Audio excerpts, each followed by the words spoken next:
نحمده ونصلي على رسوله الكريم أما بعد فأعوذ بالله من الشيطان الرجيم بسم الله الرحمن الرحيم رب اشرح لي صدري ويسر لي أمري واحلل عقدة من لساني يفقهوا قولي رب زدنا علما اللهم انفعنا بما علمتنا وعلمنا ما ينفعنا وزدنا علما. ہماری زندگی کا یوں تو ہر دن بہت اہم ہے اور جو دن بھی گزر جائے وہ قیامت تک کبھی واپس نہیں آ سکتا. لہذا ویسے تو ہر دن کو ہی ہمیں سوچ سمجھ کے گزارنا ہے، مگر دنوں میں بھی بعض دن بہت اہمیت کے حامل ہیں، جن میں ایک دن جمعہ کا دن ہے. جمعہ مبارک دن ہے، برکت والا ہے.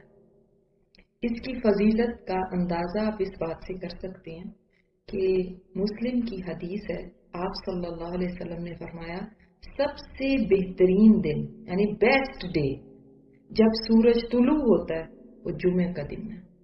یعنی اور بھی کسی دن کا کہا جا سکتا تھا لیکن اس کو کہا گیا کہ یہ بیسٹ ڈے ہے. اور بھی آپ اس کی اہمیت دیکھیں کہ قرآن کریم میں ایک سورۃ الجمعہ آیا ہے، جبکہ اور کسی دن کے نام پر کوئی سورت نہیں ہے. اس سے بھی آپ کو اس دن کی اہمیت کا پتہ چلتا ہے. تو آج بات کرتے ہیں کہ ہمیں جمعہ کے دن کیا کرنا ہے. پہلی بات تو یہ کہ جمعہ کے دن کی جو فرض نماز ہے کوشش کیجئے اگر آپ کو یاد ہو تو سورہ سجدہ اور سورہ دہر یہ فرض نماز میں پڑھیں. اگر نہیں یاد ہے تو کوئی مسئلہ نہیں ہے، مگر مسلم کی یہ روایت ہے. دوسری چیز آپ یہ کر سکتے ہیں کہ مسواک کریں. آپ آگے پیچھے دنوں میں نہیں بھی کرتے تو جمعہ کے دن ضرور اہتمام کیجئے کہ آپ مسواک کریں، اس سے آپ کو سنت کا اجر ملے گا. اسی طرح غسل کرنا یہ بھی جمعے کے دن کی سنت ہے. تو چاہے ہم نے نہیں بھی نماز کے لیے جانا لیکن اس سنت کو تو ہم پورا کر سکتے ہیں کہ ہم جمعہ کے دن غسل کریں. اور جس نے نماز کے لیے جانا ہے نماز جمعہ کے لیے اس کے لیے تو لازم ہے کہ وہ غسل کر کے جائے. پھر صاف ستھرے کپڑے پہننا یہ بھی جمعہ کے دن کے سب سے آپ کے جو اچھے کپڑے ہیں وہ آپ نکال کے پہنیے. ہم لوگوں کے ہاں یہ ایک بنائی ہوئی بات ہے کہ جمعۃ الوداع پہ جو کپڑے پہنے جائیں ان کا کوئی حساب نہیں، ایسی کوئی بات نہیں ہے. ٹھیک ہے، ویسے ہی ہر جمعے کو ہی اچھے کپڑے پہننے چاہیے. لیکن رمضان کا جمعہ اس لیے زیادہ ہی اہمیت کا حامل ہے کہ دیکھیں ایک تو رمضان ہے اور دوسرا جمعہ، دو فضیلتیں جمع ہو گئی نا. رمضان کی بھی فضیلت ہے، جمعہ کی بھی فضیلت ہے. تو اس کے لیے ہم آگے پیچھے نہیں بھی اتنا اہتمام کرتے ہیں تو رمضان میں ضرور جمعے کا بہت زیادہ اہتمام کیجیے. اسی طرح خوشبو لگانا اور بالوں میں تیل لگانا تو بہتر ہی ہے کہ ہم بال میں تیل لگا کے اور پھر غسل کر لیں. خوشبو عورتیں اگر انہوں نے باہر جانا ہے تو وہ خوشبو نہ لگائیں، یا ایسی بالکل دھیمی جو بالکل آپ کو خود آئے مگر پھیلنے والی خوشبو نہ لگائیں. ایک اور سنت بھی ہے، اگر کوئی کر سکتا ہے مسجد اس کے قریب ہے تو پیدل چل کے مسجد جائے. اور جمعے کے لیے جو کوئی جاتا ہے تو امام سے پہلے مسجد میں حاضر رہنا یہ بھی جمعے کے دن کی ایک سنت ہے. اور مسجد میں داخل ہوتے ہی 2 رکعت تحیۃ المسجد ادا کرنا، امام کے قریب بیٹھنا. امام کے قریب وہی بیٹھ سکے گا جو پہلے سے جمعے کے لیے جائے گا. اور اگر دیر میں گئے کہ آدھا خطبہ گزر چکا ہے تو کون پھر امام کے قریب بیٹھ سکتا ہے. اسی طرح جمعہ کا خطبہ غور سے سننا اور خاموشی کے ساتھ سننا اور اس دوران کوئی بات نہ کرنا یہ بھی جمعے کے دن کی سنتوں میں سے ہے. اسی طرح نماز جمعہ اگر آپ ادا کرتے ہیں تو اس کے اندر اگر امام سورہ اعلیٰ، غاشیہ یا سورہ جمعہ اور سورہ منافقون کی تلاوت کریں تو یہ بھی سنت میں سے ہے. جمعے کے بعد مسجد میں 4 رکعت سنت ادا کر سکتے ہیں. اگر گھر میں ادا کرنا چاہیں تو پھر صرف 2 رکعت پڑھیں گے.